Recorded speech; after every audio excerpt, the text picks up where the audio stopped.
All right. Hello and welcome back to our Trinidad unit. Guys at St. Ray's, we're also sending these lectures out into the great worldwide internet via YouTube. So I know I've got people tuning in from different parts of the country, and also shout out to our friends in Germany who are watching. And we even have people as far away as Poland and Tuva and Russia and different places all over Earth are tuning into our lectures. So I think this is great. I really hope everyone's doing well.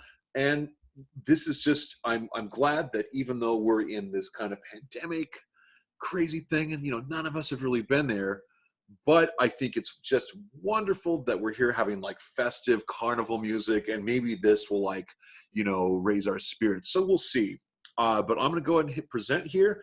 And today we're going to start delving into soca music from Trinidad and Tobago. Okay, here we go. So present, and this is going to bring it up here on the screen. And remember, guys, at St. Ray's, you are going to have these notes on the classroom website.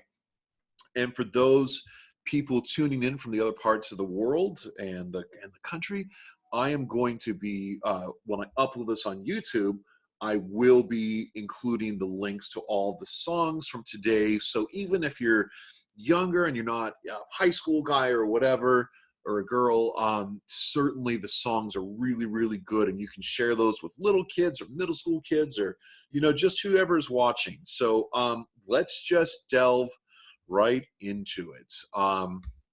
So just a quick review. Last time we talked about Calypso Rose and Singing Sandra. And yeah, they finally had to change the title from Calypso King to Calypso Monarch, because we see some great female singers winning, and it's just really great for the music. So moving ahead, we're going to start talking about soca music in Trinidad. So we're going to see that it's invented in the 1970s by some people kind of like marginalized and outside of the Calypso community. And we'll talk about that. We also, in a moment when we get to Lord Shorty here, we're going to hear about how he felt that calypso, traditional calypso in the 60s and 70s was starting to die. And so he wanted to put some new styles into it. And I'm going to bring up see if I can bring up my pen here. Maybe I can't, I don't know. Let's see. Oh, good, I can bring up my pointer. So hopefully this will come through. But so invented in the 70s by some marginalized people outside of the traditional Calypso community. So in wanting to make Calypso alive and be kind of like relevant for younger generations, like this second generation of Calypsonians, maybe even third, because of course we had Julian White Rose in the 1914s, and then we went ahead and, Mighty Sparrow and all this stuff. He's going to start integrating or adding Latin, reggae, rock, pop, and electronic influences into soca music. So it's going to start sounding like electronic DJ music, that kind of stuff. And as we get into the songs for this week, we will hear that. There's a lot of sub genres, so smaller parts of soca music, and notably, and one of my favorites is right here. I'm going to just kind of highlight it for you: Chutney Soca.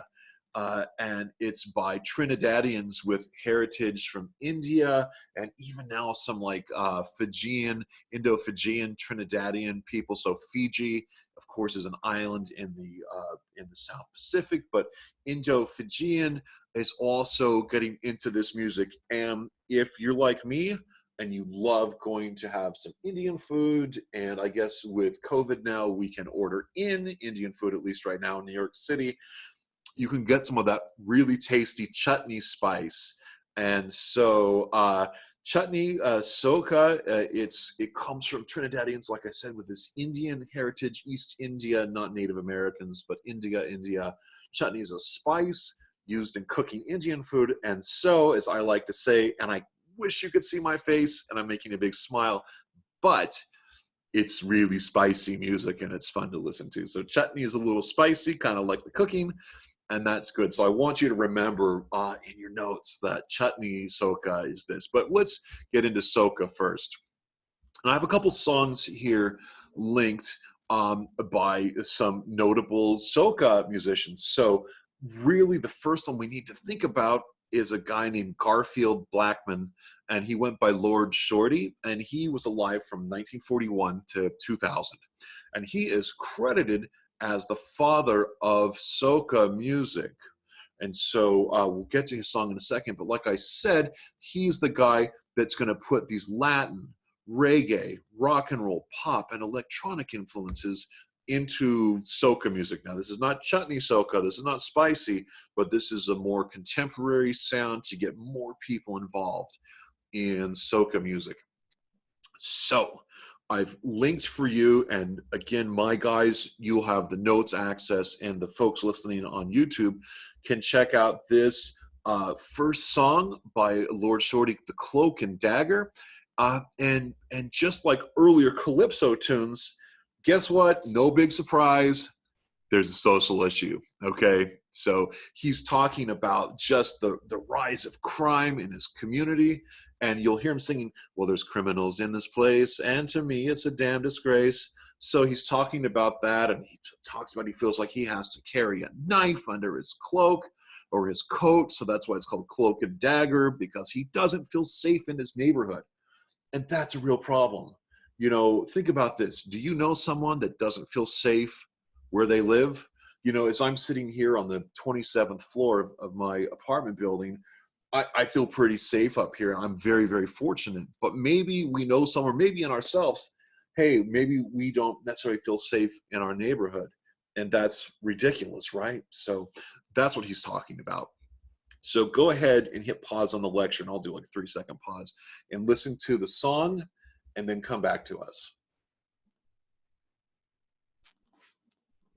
Okay, great. Thank you. So I've linked another song here by a guy named Aaron St. Louis, and he's born in 1995. So he's definitely younger than me, and that's okay. And he's a very well-noted soca musician. He actually won last year the Soca Monarch. So there's Calypso Monarch, and there's Soca Monarch, and we'll see in the others, there's even going to be like Chutney Monarch and all that stuff. But Aaron St. Louis, he writes this song alive and well. And if there were a genre of maybe like gospel or like Christian soca, this would be it. And the song, you'll have to listen to it, but he's talking, you know, he's alive, he's well, and he's giving thanks to God. And so there is some religious undertone in there. And so this is, it's not necessarily like a hymn you would sing in church, but there are some religious undertones. But it's also, when you hear it, it's a real party sound. And for everyone listening, you're going to hear lots of electronics in this sound, lots of vocal processing, that kind of stuff. So we're using, drum sets and guitars and all, and keyboards, but also those electrophones, those electric instruments, the synthesizers, vocal processors, drum machines. So you're going to hear those electrophones. So we'll get another little pause here for just a second, and you go ahead and listen to all of the song here by Aaron St. Louis.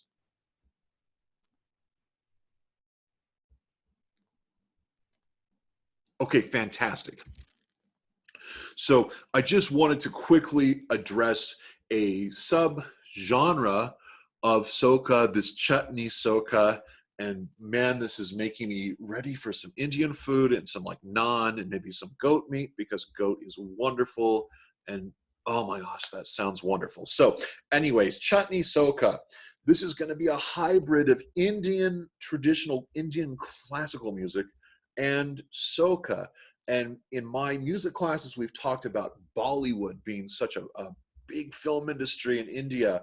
And in the second video here, Pick Two by Ricky Jai, you will see how he has in his video Bollywood dancers in costumes and all these things. That's very much in that element. But I just want to say a couple things about chutney soca. Yeah, it's spicy. It's got that fun Indian influence.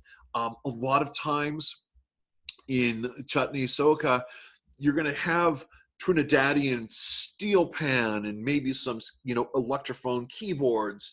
But the great thing is that there's also going to be a fusion of traditional Indian instruments. So you guys can look up what is a sitar, what's a tambura, what's a tabla drum. So these kind of instruments also wind up being found in Chutney Soca. So I've included 2 songs for you guys to listen to, guys and girls. I'm sorry, I'm so used to talking to my boys at St. Ray's. But for you all listening here, so the first one is by Sundar Popo, and this is a song called Mother's Love. And it's not like a hard-hitting kind of like social thing, but hey, he's saying, if nothing else, remember your mother, love your mother. And it's a very sentimental, slower chutney soca. But this is like, oh, my mom, give respect to my mom. I love my mom. Remember where I came from. She raised me, all this stuff. So this is kind of saying, hey, don't forget your mother's love. So go ahead and listen to that now. Thank you.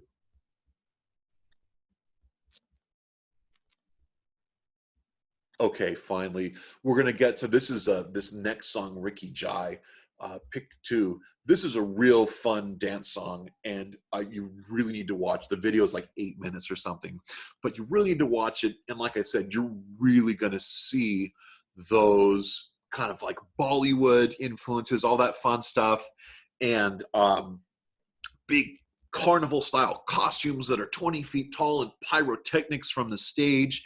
You'll see dancers, you'll hear like Indian instruments and all this stuff. It's really just a lot of fun.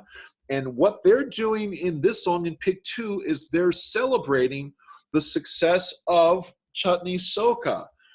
Because it's been around at this point for maybe by 2015, maybe it's about the 20th year or so that they've been doing a Chutney Soca contest. Of course, now it's 2020, so it's another big anniversary coming up. But as far as the contest goes, Chutney Soca Monarch, they are talking about this is the 20th anniversary. And when they go out on stage, they're like, hey, we're going to be positive. We're not going to say, this is not going to be a diss track or whatever. We're just going to be uplifting and positive and happy. You'll see the singers. One of them is dressed up like Thor. And guys, forgive me, I'm not super into the Marvel universe, but the other guy wearing some kind of red costume, I have no idea. Maybe that's supposed to be Iron Man. I really don't know. And if I'm wrong, I'm sorry. But hey, I'm a music expert. I'm not a Marvel expert. And then also someone comes out dressed like the Amazing Hulk, and there's all sorts of great stuff. So this is a party song. It's a celebration song. It's a happy song. So y'all check that out. And that is that. So give it a listen.